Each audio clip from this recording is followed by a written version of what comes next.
কেউ যদি 3 বার সূরা ইখলাস তেলাওয়াত করেন, আল্লাহ রাব্বুল আলামিন তাকে কোরআনে কারীম শুরু থেকে শেষ পর্যন্ত পড়ে শেষ করলে, খতম করলে যে পরিমাণ সওয়াব হয় সেই পরিমাণ সওয়াব দান করবেন।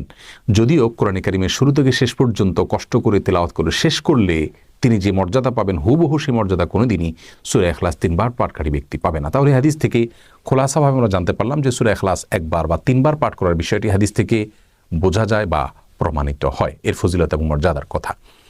এর বাইরে সূরা ইখলাস 10 বার, 50 বার, 100 বার, 200 বার কিংবা 1000 বার তেলাওয়াতের কোনো ফজিলতের কথা রাসূল আকরাম সাল্লাল্লাহু আলাইহি ওয়াসাল্লাম থেকে বর্ণিত হয়েছে কিনা আমরা সেই বিষয়টি জানার চেষ্টা করি। সূরা ইখলাস 1 বার তেলাওয়াত করলে অমুক ফজিলত, 2 বার করলে তমুক ফজিলত এবং 10 বার করলে তমুক ফজিলত, 12 বার করলে অমুক ফজিলত, এরকম একটি হাদিস পাওয়া যায়। কিন্তু সেই হাদিসের সনদকে মুহাদ্দিসিন ইকরাম জাল এবং ভিত্তিহীন বলে আখ্যায়িত করেছেন।